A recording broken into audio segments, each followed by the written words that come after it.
نحمد الله تعالى ونصلي على رسوله الكريم أما بعد أعوذ بالله من الشيطان الرجيم بسم الله الرحمن الرحيم وقد أحسن بي إذ أخرجني من السجن صدق الله العظيم وقال رسول الله صلى الله عليه وسلم لو لبثت في السجن ما لبث يوسف لأجبت الداعية أو كما قال عليه الصلاة والسلام اللهم صل على محمد وعلى آل محمد كما صليت على إبراهيم وعلى آل إبراهيم إنك حميد مجيد اللهم بارك على محمد وعلى آل محمد كما باركت على إبراهيم وعلى آل إبراهيم إنك حميد مجيد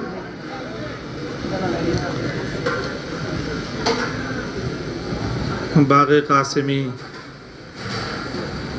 জামিয়া মাদানিয়া বাড়িধারা মাদ্রাসার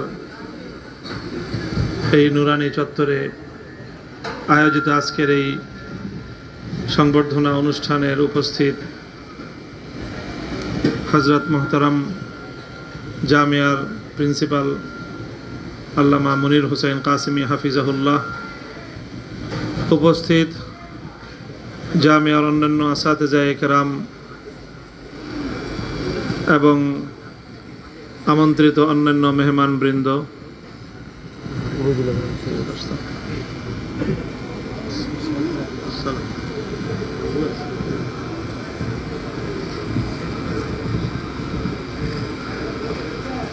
আমাদের মুরব্বী, বাংলাদেশের বর্তমান সময়ের অন্যতম একজন প্রবীণ আলেমে দ্বীন আল্লামা ওবায়দুল্লাহ ফারুক হাফিজাহুল্লাহ তাআলা, উপস্থিত আমার দীর্ঘ কারাজীবনের সঙ্গী,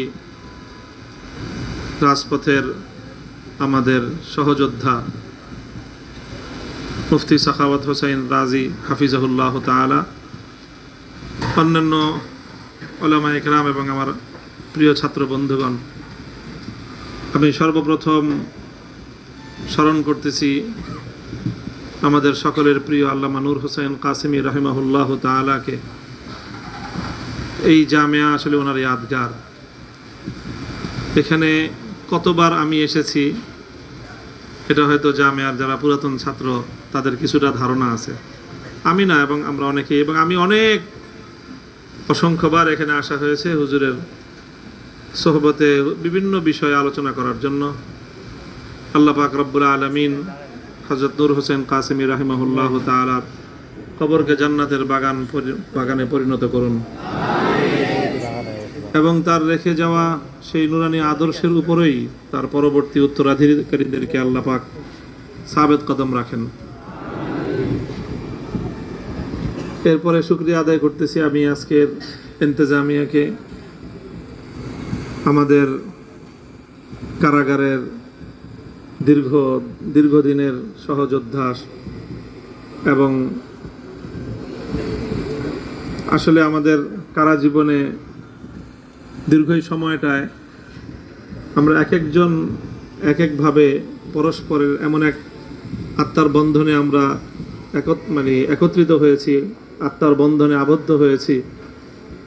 হয়তো এটাই আল্লাহ পাক রব্বুল আলামিনের বিশেষ মানসা ছিল, সেজন্য আল্লাহ আমাদেরকে বিভিন্ন জায়গা থেকে বাছাই করে নিয়ে কারাগারের দীর্ঘ একটা সময়ের প্রশিক্ষণাগারে আমাদেরকে একত্রিত রেখেছেন, এবং ইনশাআল্লাহ আগামী দিনে দেশ এবং জাতির খিদমতে সম্মিলিত কোনো ভূমিকা পালন করার জন্য আল্লাহ আমাদেরকে ইঙ্গিতে ও ইশারা দিয়েছেন। এখন বাকিটা যদি আমরা বুঝে চলতে পারি, ইনশাআল্লাহ আমাদেরকে সেই মাকসাদ হাসিল করার তৌফিক দান করবেন।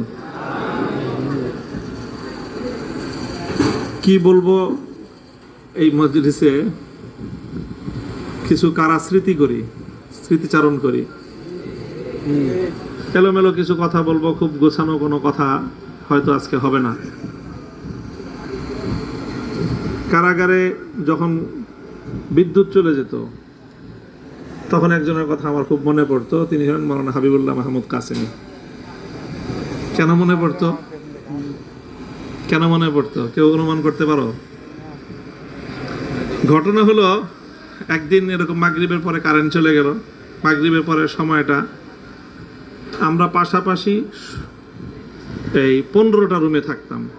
এক এক রুমে সর্বোচ্চ 4 জন আর সর্বনিম্ন 2 জন। 15টা রুম পাশাপাশি, 2টা ব্লক।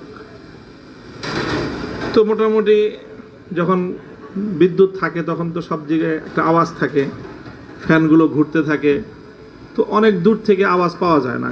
পাশাপাশি রুমগুলো থেকে কোনো আওয়াজ দিলে আওয়াজ পাওয়া যায়, কিন্তু বিদ্যুৎ চলে গেলে সব ফ্যান বন্ধ, একটা পিনপতন নীরবতা, তখন অনেক দূর থেকে আওয়াজ পাওয়া যায়। তো বিদ্যুৎ চলে গেল, একদিন তারানায় দারুল উলুম দেওবন্দ গাওয়া শুরু হলো।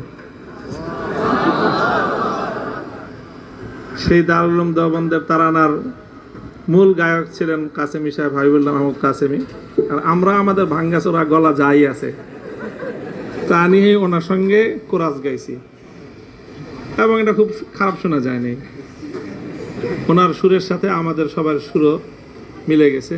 ছাত্র, ওস্তাদ, অনেক ধরনের মানুষই ছিলাম আমরা, আলহামদুলিল্লাহ। তো এর পরবর্তীতে উনি তো খুব দ্রুতই রুখসত হয়ে গেছে, ওনার ছুটি হয়ে গেছে। পরবর্তী দীর্ঘ সময় আমরা ছিলাম। বিদ্যুৎ চলে গেলেই শুধু হাবিবুল্লাহ মাহমুদ কাসেমি সাহেবের ওই দিনের স্মৃতি আমাকে আবার সেই ওই সময়ের কথা মনে করিয়ে দিত। এইভাবে সময় কেটেছে আমাদের। কারাগারে এবার আমাদের এই যাওয়াটা, এইভাবে বিপুল পরিমাণ আলেম ওলামাদের কারারুদ্ধ হওয়া এবং সেখানে দীর্ঘ একটা সময় অতিক্রম করার মধ্য দিয়ে সব ধরনের কিছুই ঘটেছে। এখানে অনাকাঙ্ক্ষিত, অপ্রত্যাশিত কিছু বিষয়ও ঘটেছে, অনাকাঙ্ক্ষিত কিছু বিষয়ও ঘটেছে। তবে আলহামদুলিল্লাহ আমরা যারা শেষ পর্যায়ে পর্যন্ত ছিলাম, আমি সকলের মধ্যেই একটা হিম্মত, একটা দৃঢ়তা আমি লক্ষ্য করতে পেরেছি, এবং এই হিম্মত এবং এই দৃঢ়তাটুকু আমাদের মধ্যে আগামী দিনের পথ চলার জন্য আরও বেশি সৎসাহস জুগিয়েছে। আমি আশা করি যে আগামী দিনে ইনশাল্লাহ আমাদের এই প্রেরণা, আমাদের এই হিম্মত ইনশাল্লাহ এদেশে ইসলামের জন্য সম্মিলিত বলিষ্ঠ ভূমিকা রাখার ক্ষেত্রে সহায়ক হবে। কারাবন্দিত্বের সময়টা, এটা অবশ্যই অনেক কষ্টের। সবচেয়ে বড় কষ্ট হলো বন্দিত্বটা, আপনজনদের থেকে বিচ্ছিন্নতা। এটা হলো সবচেয়ে বড় কষ্টের সময়। কারাবন্দিত্বের মধ্যেও আবার 2 রকম সময় যায় বন্দিশালায়। বিশেষ করে আমরা যেই ধরনের বন্দিশালায় ছিলাম, আমরা ছিলাম হলো বাংলাদেশের একটা বিশেষায়িত কারাগার, যেটাকে বলা হয় হাই সিকিউরিটি কেন্দ্রীয় কারাগার। বাংলাদেশে এই একটা কারাগারই আছে, নাম কি? হাই সিকিউরিটি, উচ্চ নিরাপত্তা সম্বলিত একটা কারাগার। বাংলাদেশে এরকম কারাগার একটি। এটাকে মূলত যেই ধারণা থেকে তৈরি করা হয়েছে সেটা হলো যে এখানে দণ্ডপ্রাপ্ত বেশি সাজা যাদের, অনেক বড় মানের যারা আসামি, তাদেরকে ওখানে রাখা হবে। কিন্তু শুরু থেকেই দেখছি যে এটাকে ওই ধরনের কিছু আসামিও থাকে, আবার সরকার বিরোধী বিভিন্ন আন্দোলন সংগ্রামে যারা লিপ্ত থাকে বা যে কোনো কারণে বন্দী হয়, তাদের দলে দলে ওখানে রাখা হয়। 2013 সালে যখন আমরা হেফাজতের শাপলা চত্বরের ঘটনার পরে বন্দী হয়েছিলাম, আমি বন্দী হয়েছিলাম, মোহাম্মদ সাখাওয়াত হোসেন রাজি সাহেব বন্দী হয়েছিলেন, তখনও আরও কেউ অনেকে বন্দী হয়েছিল 2013 সালেও। তখনও আমাদেরকে ওই হাই সিকিউরিটি কেন্দ্রীয় কারাগারেই রাখা হয়েছে। এবারও আমাদেরকে মূলত ওই হাই সিকিউরিটি কেন্দ্রীয় কারাগারেই রাখা হয়েছে। এই কারাগারের সিস্টেমটা হলো, এটাকে বলে সেল সিস্টেম। সেলটা হলো মানে হাসপাতালে তোমরা গেছো, হাসপাতালে দুই ধরনের ব্যবস্থা থাকে। একটা থাকে হলো হাসপাতালে ওয়ার্ড থাকে আর কেবিন থাকে। ওয়ার্ড আর কেবিন থাকে না, ওয়ার্ডে অনেক রোগী থাকে আর কেবিনে একটা কেবিনে একজন থাকে, তার লোকজন সাথে থাকে। তো কারাগারে দুই রকম ব্যবস্থা, একটা হলো ওয়ার্ড ব্যবস্থা আর একটা হলো কেবিন সিস্টেম। তো কেবিনটা হলো কারাগারে বলে সেল। তো হাই সিকিউরিটি কেন্দ্রীয় কারাগার পুরোটাই সেল। ওখানে 10টা বিল্ডিং আছে, প্রত্যেক তলায় 17টা করে রুম আছে, এক একটা বিল্ডিং 6 তলা করে, 1000-এর কিছু বেশি হয় সেল আছে ওখানে। তো আমাদেরকে যখন সবাইকে ওখানে নিয়ে যাওয়া হলো, প্রথম দিনই আমাদের যে ওখানে কারাগারের যে প্রধান দায়িত্বশীল থাকে তাকে বলে জেল সুপার। জেল সুপার একটা কথা বললেন যে হুজুর আপনাদেরকে এখানে আনা হয়েছে, আপনাদেরকে কি যেন শব্দটা ছিল করোনার সময়, আইসোলেট, আইসোলেশন করে, যে আপনাদেরকে আইসোলেট করে রাখার জন্য, মানে মানুষের থেকে একটু বিচ্ছিন্ন করে রাখার জন্য আপনাদেরকে এখানে আনছি। আমাদের সৌভাগ্য হলো আমরা একসাথে অনেক আলেম ওলামার খেদমত করার সুযোগ পেয়েছি। মানে আমাদের হলো জেলখানা আর ওনার হলো কি খেদমতের সুযোগ। যাই হোক, তো ওখানে আমাদেরকে মোটামুটি প্রথম দিকে একটা ফ্লোরেই একসাথেই থাকার সুযোগ দিয়েছে। আরও কিছু সমস্যার প্রথম ছিল, তো আমরা এইভাবে পাশাপাশি রুমে থাকতাম, একটা রুম পরপর এক রুম, এরকম এইভাবে কোনো কোনো রুমে 4 জন, কোনো রুমে 3 জন, কোনো রুমে তো আমরা 2 জনও থেকেছি। আবার শেষ দিকে প্রত্যেকে একা একা এক এক রুমে থাকতাম। তো এই রুমগুলোতে থাকা অবস্থায় তো কিছু সময় থাকে কারাগারে, যেই সময়টা সারাদিন একত্রে থাকা যায়। সকালবেলা মনে করো 6টা থেকে সন্ধ্যা 5টা পর্যন্ত, এই সময়টা যে রুমগুলো থাকে রুমের তালা খোলা থাকে। আর বিকাল 5টায় বা এই দিনের মানে সূর্যাস্তের হিসাবে কখনো কম হয় কখনো বেশি হয়, তালাবদ্ধ করে দেওয়া হয়। এরপরে পরের দিন আবার সকাল 6টা 7টা পর্যন্ত তালাবদ্ধ থাকতে হয়। অর্থাৎ প্রায় গড়ে 14 ঘন্টা রুমের মধ্যে তালাবদ্ধ থাকতে হয়। আর 10 ঘন্টা বা 12 ঘন্টা, 8 ঘন্টা 10 ঘন্টার সময় একসাথে থাকার পাওয়া যায়। তো যখন তালাবদ্ধ ভিতরে থাকা হয় তখন তো একটু একাকিত্বের অনুভব হয়। 2 জন থাকলে মাত্র 2 জন, আর অধিকাংশ সময় আমরা লম্বা একটা সময় এমন ছিল যে আমরা প্রত্যেকে একজন এক রুমে থাকতাম। তো এই একাকিত্ব, তো যারা কারাগারে থাকে অনেকেরই এই একাকিত্বের সময়টায় খুব কষ্ট লাগে, খুব কষ্ট হয় একা একা একটা রুমে দীর্ঘ একটা সময়। তো আমরা যেটা করেছি, আমি এবং আর অনেকেই দেখেছি, শুরু থেকেই আমরা প্রথম থেকেই বন্দিত্বের ওই সময়টায় এই পরিমাণ আমল করার নিয়ত করেছি যাতে ওই আমলটা করতে করতে আমাদের এই সময়টা মানে খুব বেশি পরিমাণ আমল, বরং বলতে গেলে কিছুটা সামর্থ্যের চেয়ে একটু বেশি। যেরকম 14 ঘন্টার মধ্যে আমার ঘুমাইতে হবে মনে করো 6 ঘন্টা, খাবার দাবার খাইতে সব মিলায়, নামাজ পড়তে, আবার কিছু রান্না বান্না করার ব্যবস্থা আছে ওখানে। এটা বিশেষ ব্যবস্থাপনা, এটা সবাই করতে পারে না, ওটা আমি রান্না করতাম। এটা আল্লাহ আমাকে এখানে একটা সুযোগ দিছে। একটা সময় একটা রান্না করতাম, রান্নাটা হয়তো সন্ধ্যার পরে, এশার সময়, খাবারের সময়, আবার রমজান মাসে সেহরির সময়। এই রান্নাটা করে, রান্না অর্থ হলো তৈরি করা রান্নাটাই, যেই খাবারটা দেওয়া হতো ওটাকে একটু মডিফাই করা, সম্পাদনা আর কি। এই তেল, পেঁয়াজ, মরিচ ইত্যাদি এগুলো দিয়ে আবার নতুন করে এটাকে একটু করলে ভালোই লাগতো। আর রান্না করতে করতে বেশ একটা হাতে আমার জোশ এসে গেছিল শেষ দিকে, মানে রান্না করতে খুব ভালো লাগতো। তো এই রান্না করে তারপরে এই 3-4 রুম পর্যন্ত খাবার পৌঁছানোর একটা সিস্টেম ছিল আমাদের, কোনো লোক লাগতো না। ওটা একটা গাড়ি তৈরি করছিলাম আমরা। এই গাড়িটা আমার রুম থেকে রওনা করতো, একেবারে সাখাওয়াত সাহেব হুজুরের রুম পর্যন্ত যেত। আমার রুমের পরে ছিলেন মনির সাহেব হুজুরের রুম, মনির সাহেব হুজুরের রুমের পরে ছিল মুফতি ফখরুল ইসলাম সাহেব, যে কামরাঙ্গীচরের, আমার আমির হামজা সাহেব, ওনারা 2 জন থাকতেন এক রুমে। এরপরে সাখাওয়াত সাহেবের রুম, মানে অর্থাৎ আমার রুম থেকে সাখাওয়াত সাহেব হুজুরের রুম প্রায় ধরো না 20 ফিট দূরে। এই 20 ফিট দূরে তরকারিটা পাঠাইতাম এটা বাটিতে করে। তো আলহামদুলিল্লাহ, এই যে লম্বা একটা সময়, এই সময়ের মধ্যে আমরা প্রত্যেকেই, আমি লক্ষ্য করেছি যে এই পরিমাণ আমল করার নিয়ত আমরা করেছি, যেই আমলটা করতে এই লম্বা সময়ের মধ্যে নিজেদেরকে মানে সময়ের একটা টান পড়ে যেত। এই সারাটা সময় এইভাবেই কেটেছে। এতে দুইটা জিনিস লাভ হয়েছে।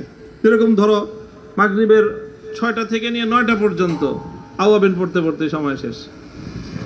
9টার পরে খাবার দাবার খেয়ে ওযু ইস্তিনজা করে এশার নামাজ পড়ে পড়ে ঘুমাইতে ঘুমাইতে রাত 11টার মধ্যে ঘুমানো যেত না। আবার ওদিকে রাত ঘুম থেকে উঠতে হবে কমপক্ষে 2:30 থেকে 3টার মধ্যে, মাঝখানে ঘুমের সময় পাওয়া যায় না। আবার 2:30 থেকে ঘুম থেকে উঠে সকাল 6টার সময়, 6টার পর পর্যন্ত ফজরের নামাজ, এই 3 ঘন্টা আবার আমল, আবার ফজরের পরে আমল করে কিছুক্ষণ, তারপর একটু ঘুম। তো এটাতে লাভ হয়েছে যে জিনিসটা, সেটা হলো যে আলহামদুলিল্লাহ সময়টা খুব ভালো কেটেছে। কষ্ট যতটুকু হওয়ার তার চেয়ে কম হয়েছে আলহামদুলিল্লাহ। আর এই সময়টা আমলের মধ্যে, তেলাওয়াতের মধ্যে, নামাজের মধ্যে অনেক উত্তমভাবে আল্লাহ পাক রব্বুল আলামিন থাকার তৌফিক দান করেছেন। কারাগারের এই বন্দিত্ব, কারাগারের সময়ে এটা কাজে লাগানোর জন্য যে জিনিসটা সবচেয়ে বড় একটা ভূমিকা রাখে, সেটা হলো শুরু থেকে নিজের মধ্যে এরকম একটা চিন্তা এবং এরকম একটা ইচ্ছা থাকা। যেরকম আমাদের সাখাওয়াত হোসেন রাজি সাহেব, উনি বন্দী হওয়ার পরে যে কাজটা শুরু করেছেন, দুইটা জিনিস শুরু করেছেন উনি। একটা হলো বিভিন্ন বিষয়ে দক্ষতা এবং যোগ্যতা ওনার আছে, পাশাপাশি ইংলিশের উপর ওনার একটা দক্ষতা আছে। ওটাকে আরও কিভাবে বৃদ্ধি করা যায়, এই জন্য বন্দী হওয়ার পরেই উনি ওনার ঘরে ইংলিশ পত্রিকা রাখা শুরু করলেন। ইংলিশ পত্রিকা রাখতেন এবং প্রতিদিন নিজামুল আওকাত করে, মানে এলোমেলোভাবে না, নিজামুল আওকাতের রাত এবং দিনে একটা উল্লেখযোগ্য সময় উনি এটা সময় দিতেন। ইংলিশ সংবাদ শুনতেন, পত্রিকাটা পড়তেন। একবার পত্রিকা পড়ে ডিকশনারি নিয়ে গেছেন, ওই ডিকশনারি দেখে কঠিন শব্দগুলোর বাংলা লিখে রাখতেন। ওটাকে আবার পরের দিন আরেকবার ওটাকে একবার মুতালা করতেন, পরে পড়তেন, তারপরে আবার তাকরা করতেন। এইভাবে পড়ে পড়ে প্রায় 2.5 বছর ওনার ইংলিশের উপর যথেষ্ট দক্ষতা এবং মেহনত হয়েছে। পরিকল্পিতভাবে পূর্ণ কোরআনে পাকের তাফসীর সহ মুতালা করার ইহতেমাম করেছেন। একাধিকবার 30 পারা শুরু থেকে আজ আউয়াল তা আখের উনি পুরা একটা তফসির মারিফুল কোরআন একাধিকবার উনি আজ আউয়াল তা আখের মুতালা করেছেন। এই সময়টার মধ্যে সময়টাকে কাজে লাগিয়েছেন। আমি যেটা করছি, আমি হলাম, আমার বিশেষ ইহতেমাম ছিল তেলাওয়াতটা বেশি হওয়ার, তো এই জন্য মুতালা একটু কম হয়েছে আমার দ্বারা, কিন্তু আমার তেলাওয়াত আলহামদুলিল্লাহ আবার বেশি করার মওকা হয়েছে। কথাগুলো এই জন্য বলতেছি যে শুরুতে গিয়েই হাই হুতাশের কোনো প্রয়োজন নাই। আমরা যেই পথে চলা শুরু করেছি, আল্লাহ হেফাজত করুন, আফিয়াতের সাথে রাখুন, কিন্তু আমাদের এই পথ এটা ফুল বিছানো এরকম কোনো কুসুমাস্তীর্ণ পথ না। মাঝে মাঝে লাল গোলাপের শুভেচ্ছা পাওয়া যাবে, কিন্তু লাল গোলাপের একটা শুভেচ্ছা পাওয়ার আগে 3 বছর জেল খাটতে হবে। এটা চাই না, এটা কোনোভাবেই কামনা করি না, আল্লাহর কাছে আফিয়াতের দোয়া করি। তবে এতটুকু কথা আমাদের সিদ্ধান্ত চূড়ান্ত। কেউ যদি মনে করে থাকে যে 3 বছর জেলে রেখে আমরা খুব ভীত সন্ত্রস্ত হয়ে পড়ছি, বোকার স্বর্গে বসবাস করবে। আল্লাহর জন্য, আল্লাহর দ্বীনের জন্য এর চেয়ে বড় ত্যাগ আর কোরবানি করতে আমরা প্রস্তুত আছি। এই দেশে আমি আবার ওই কথা বলি, এই দেশে ভাড়াটিয়া হিসেবে থাকি নাই, ভাড়াটিয়া হিসেবে থাকতেও পারবো না। এই দেশটা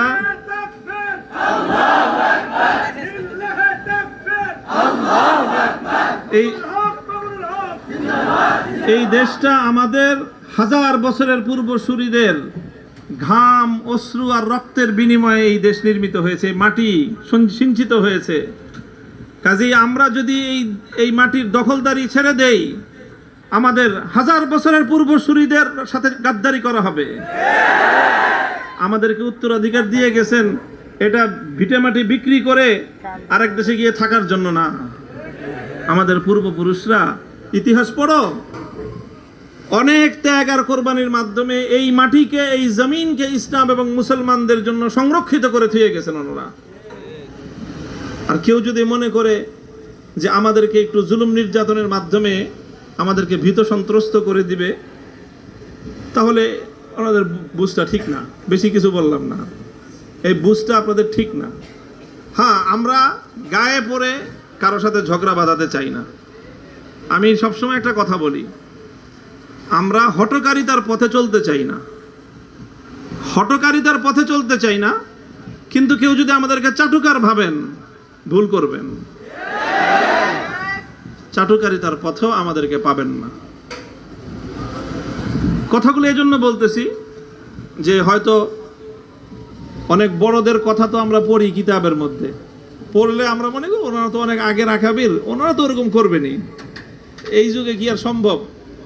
এরকম আমাদের মনের মধ্যে একটা ধোঁকা চলে আসে, ওয়াসওয়াসা দেয় শয়তান এবং নফস আমাদেরকে ধোঁকা দিয়ে দেয় যে এগুলো হুসেন আহমদ মাদানী রহমতুল্লাহ আলাইহিদের কাজ, ওনাদের মতো লোক ওই যুগে করেছেন, আমরা কি আর পারবো? না, আমরাও এই যুগে আমাদের মতো করে আমরা অনেক কিছু পারবো ইনশাআল্লাহ। 2013 সালে যখন আমি অ্যারেস্ট হলাম খুলনায়, অ্যারেস্ট হয়ে আমাকে যখন থানায় নিয়েছে, থানার গারদে, একটা হলো থানা, তারপরে থানা থেকে কোর্টে যায়, কোর্ট থেকে তারপরে জেলখানায় পাঠায়। থানার গারদে ঢুকেই আমি ওখানে যে টয়লেট আছে, ওখানে টয়লেটে উজু করে ইস্তেঞ্জা করে উজু করে শুরু করে দিলাম। ওখান থেকেই সূরা ফাতিহা সূরা বাকারা তেলাওয়াত শুরু করে দিয়েছে নামাজের মধ্যে, যে কিছুদিন তো থাকতেই হবে। তেলাওয়াত শুরু করে দিলাম, খতম নামাজের মধ্যে। শুরু থেকেই, একেবারে প্রথম থেকেই যদি নিজের এরকম একটা পরিকল্পনা থাকে, নিজের যদি এরকম একটা আজম থাকে, তাহলে যেটা হয় যে এই আমলের মাধ্যমে, আমলের একটা দৃঢ়তার মাধ্যমে একটা আল্লাহ পাক রব্বুল আলামিন সাহস যোগান, একটা হিম্মত দেন। ভেঙ্গে পড়ার যেই একটা মানসিকতা, সেটা আসে না। কোরআনের বরকতে, এলেমের বরকতে, আল্লাহ পাকের জিকিরের বরকতে অন্তরের মধ্যে একটা শক্তি সঞ্চিত হয়। এই শক্তিটা বিপদটাকে অনেক সহজ করে দেয়। হায় হুতাশ করার কিছু নাই। হোসেন আহমদ মাদানী রহমতুল্লাহ আলাইহির হায়াত, এই জেলখানায় আমার কিছু পড়ার সুযোগ হয়েছে। সেখানে একটা কথা পড়ে তো আমি হয়রান হয়ে গেছি। হযরত মাদানী রহমতুল্লাহ আলাইহি গালেবান 3 বার লম্বা লম্বা সময়ে কারারুদ্ধ হয়েছেন। শেষবারের ওয়াকিয়া মাদানী রহমতুল্লাহ আলাইহি লিখছেন যে ওখানে ওনার সময় কাটতে কাটতে এমন একটা হয়েছে, এবং উনি এমন আমাল করতেন ওখানে, তাসাউফের তো করতেনই, তাআল্লুক মা আল্লাহর এমন কিছু হালাত ওনার ওখানে তারি হয়েছে, ওনার উপর এমন কিছু হালাত হাসিল হয়েছে যে আল্লাহ পাকের অনেক তাকাররুব হাসিল হয়ে গেছে। এবং উনি এটা এহসাস করেছেন যে জেলখানার বাইরে যেই পরিমাণ তাকাররুব আল্লাহর হয়েছে, তার চেয়ে অনেক বেশি আল্লাহ পাক রব্বুল আলামিনের পক্ষ থেকে তাকাররুব দান করা হয়েছে। এই জন্য হযরত শেষ পর্যন্ত নিজের মন্তব্য করেছেন নিজের ব্যাপারে যে এই জন্য আল্লাহ পাক রব্বুল আলামিনের কাছে আর কারামুক্তির জন্য দোয়া করতেও মনে চায় না। কারণ দোয়া করলে তো কারাগারের বাইরে চলে যাব, বাইরে চলে গেলে এই নিয়ামত আমি পাবো না। আল্লাহ পাক কারাগারের ভিতরে যেই তাকাররুব দান করেছেন, আল্লাহ নিজের যেই নৈকট্য আমাকে দান করেছেন, কারাগারের বাইরে গেলে হয়তো পাবো না। এই জন্য হযরত বলেন যে আমার নিজের জন্য কারামুক্তির দোয়া করতে মনে চায় না, শুধু একটা জিনিসের শূন্যতা অনুভব করি। কথাটা দেখো, মাদানী রহমতুল্লাহ আলাইহির কথা আমি নকল করতেছি। শুধু একটা জিনিসের শূন্যতা অনুভব করি, সেটা হলো আহলুল্লাহ এবং বুজুর্গানে দ্বীনের সোহবতে যাওয়া। কারাগারে বন্দী থাকার কারণে অনেক বুজুর্গদের দেখতে মনে চায়, ওনাদের সোহবতে যেতে মনে চায়, এটা তো পারি না। এই একটা জিনিসের আক্ষেপ মনের মধ্যে লাগে। তবে আবার নিজেই ওটারই বের করছেন যে ওটার কিছুটা হয়ে যায় খত্ত কিতাবাতের মাধ্যমে। চিঠি লেখার একটা সুযোগ ছিল তখন কারাগার থেকে। তিনি বলেন যে চিঠি লিখি, চিঠির জবাব আসে, এতে বুজুর্গদের সোহবতে যাওয়ার কিছুটা শূন্যতা পূরণ হয়ে যায়, অর্ধেক অর্ধেক হয়ে যায়। হযরত মাদানী রহমতুল্লাহ আলাইহি খুব বেশি দিন আগের তো না, আমাদের চেয়ে এই আমরা আমাদের ওস্তাদ যারা ছিলেন, মনে করেন আমার আব্বাজান শাইখুল হাদিস আল্লামা আজিজুল হক রহমতুল্লাহ আলাইহি, হযরত গওহরপুরি হুজুর রহমতুল্লাহ আলাইহি, আহমদ শফি সাহেব হুজুর রহমতুল্লাহ আলাইহি, ইনারা সবাই মাদানী রহমতুল্লাহ আলাইহির প্রায় যুবক বা মাঝ বয়সের ছাত্র, একদম শেষ বয়সেরও না, মাঝ বয়সের ছাত্র এই ওনারা। কাজে আমাদের চেয়ে খুব বেশি আগের না। হযরত মাদানী রহমতুল্লাহ আলাইহি প্রথমবার যখন গ্রেফতার হলেন, হিজাজ থেকে, মদিনা শরীফ থেকে, তখন তো শাইখুল হিন্দ রহমতুল্লাহ আলাইকে মূলত তারা গ্রেফতার করবে। হযরত শাইখুল হিন্দ রহমতুল্লাহ আলাই ছিলেন হযরত মাদানী রহমতুল্লাহ আলাইহের, ওনার প্রোটেকশনে উনি মদিনা শরীফে ছিলেন। যখন শাইখুল হিন্দ রহমতুল্লাহ আলাইকে গ্রেফতার করবে, তো হযরত মাদানী রহমতুল্লাহ আলাই চিন্তা করলেন যে শায়েখকে যে নিয়ে যাবে, শায়েখের তো বয়স অনেক, জেলখানায় গিয়ে ওনার অনেক কষ্ট হবে, ওনার খেদমতের জন্য আমি যে সাথে থাকতে পারি খুব ভালো হয়। তখন তিনি যে কোনোভাবে প্রশাসনকে রাজি করাইলেন যে শায়েখের সাথে, শাইখুল হিন্দ রহমতুল্লাহ আলাইহির সাথে হোসেন আহমদ মাদানী রহমতুল্লাহ আলাইহি ওনাকেও যেন গ্রেফতার করা হয়। তো হলো, গ্রেফতার হলো। 4 বছর পর্যন্ত মাল্টার সেই কারাগারে থাকলেন, আন্দামান দ্বীপ ইংরেজদের কারাগারে। মাদানী রহমতুল্লাহ আলাইহি যখন কারাগারে যান, তখন ওনার পুরা পরিবার সহ ওনারা মদিনাতে তখন ইকামত করেন, একরকম হিজরত করছেন। ওনার বাবা মা পূর্ণ হিজরত করছেন, আর ওনারা হিজরতের পূর্ণ নিয়ত না করলেও ফুল ফ্যামিলি সহ মদিনা শরীফে থাকতেন। ওনার বাবা ছিল, মা ছিল, ওনার স্ত্রী ছিল, 3 জন সন্তান ছিল, খুব সম্ভবত 1 মেয়ে 2 ছেলে বা 2 ছেলে 1 মেয়ে, 3 জন সন্তান ছিল।